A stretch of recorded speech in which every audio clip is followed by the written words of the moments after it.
Well, the last big job of the year is to cut this yew hedge in round this garden, and that's the job of today, August the 21st. It's a very glishy sort of day. It's very humid, warm, slightly overcast, and no wind. A wonderful day. And these are the berries from the honeysuckle. They're beautiful. Unfortunately,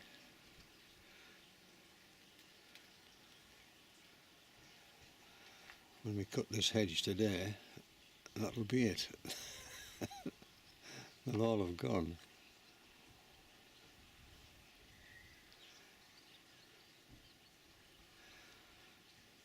This would be a shame.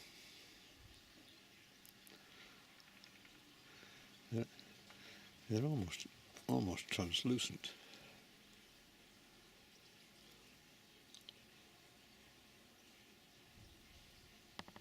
Yeah, you can see just how long the hedge, how much the hedge has grown, and this clematis will also get a haircut.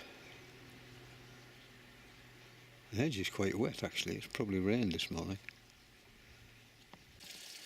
And there you can see the plums are beginning to turn as well. Careful when you pick them. I see the odd wasp whizzing about here. They're like plums as well.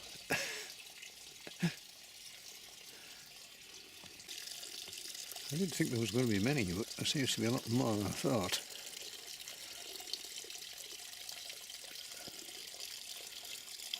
What to do with them?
Well, they look really nice, so I might just leave them and cut them later on.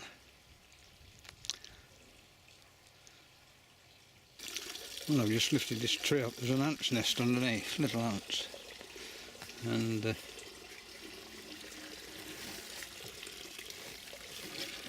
great mass of eggs. And they're picking them up. And carrying them down that wall there.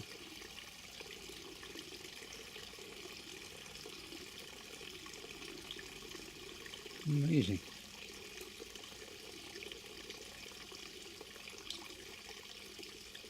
Eggs and grubs.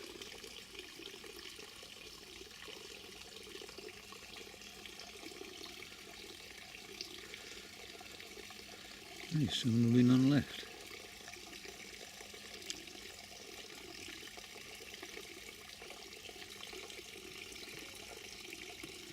You wouldn't think there'd be any room down there.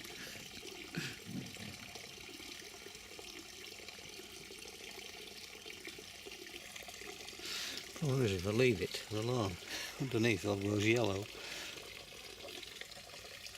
I might just find something to put on top of there, something smaller.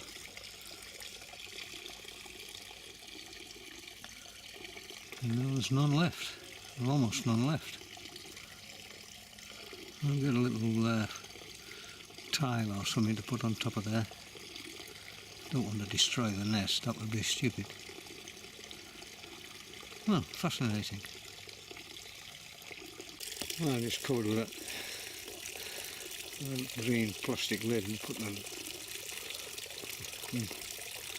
rock on top of it. And just see what happens. See if they should bring them all back out again. I'll have a look at it in a couple of days' time. These are green gages, like a very small sweet plum. They're not very common, certainly not up here. They like a warmer climate. But in a couple of weeks' time they will be ready to eat. I've made jam with them before, but it's whilst it's nice, it has a sort of dark green colour, which is not very appealing.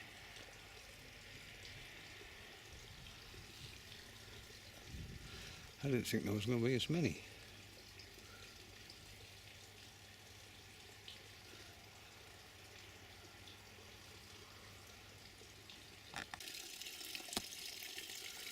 Well, there's an awful lot of plums on there, and this branch doesn't look like it'll be able to take the weight. So it's amazing what the bank stick will do.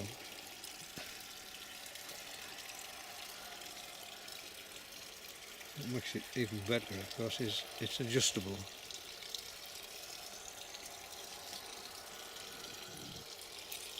Yeah.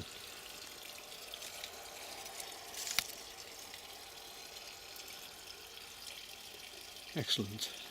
Just what was needed.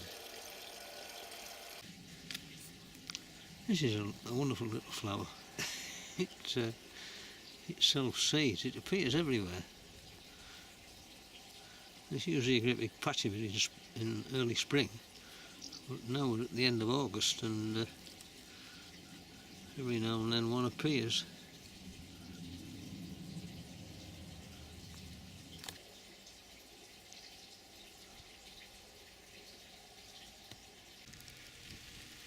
Well, it doesn't take them long. Here we are, 5 days later, and the colchicums have all appeared.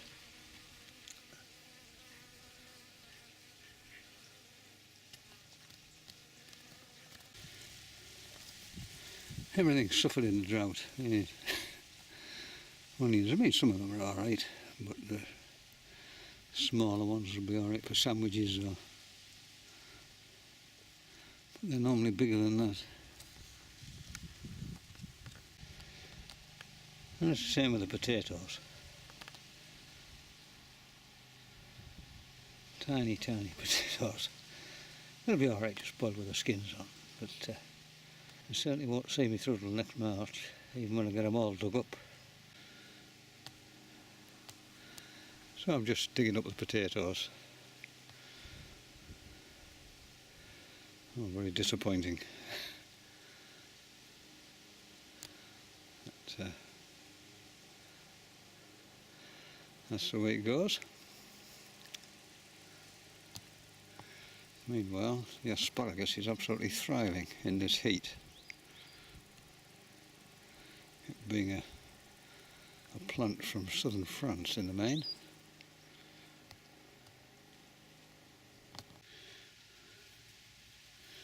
Well, this is from one plant. What might have been. Last year there'd be more than one potato bigger than all of these put together. Still.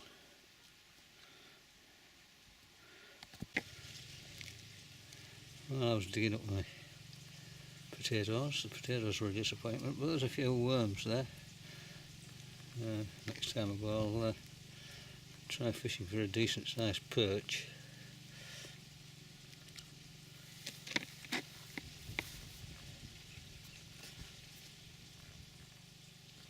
I came in here and cleaned out all the dead wood and make this little open space here. I can sit in the hot sunshine, it's nice and cool, and sort of like a green oasis.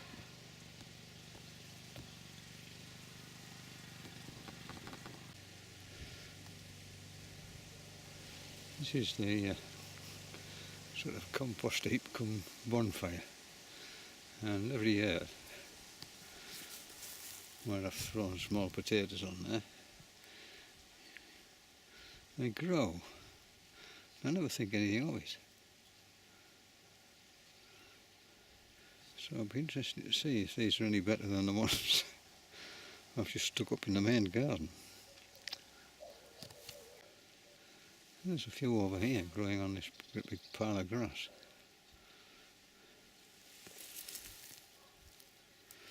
They're just coming into flower. I'll just leave them till they die back and then have a look at them. Intermixed with all these nettles. And there you can see the buddleia. Lots of dead flowers on here. The last thing you want is to get these to seed. Otherwise they grow everywhere. It's terrible. People complain about Japanese knotweed, but whilst this doesn't spread under the ground, by gum, the seeds grow in any crack at all, even on chimneys. And they're quite destructive, so I'll go and get the secateurs and give this thing a haircut.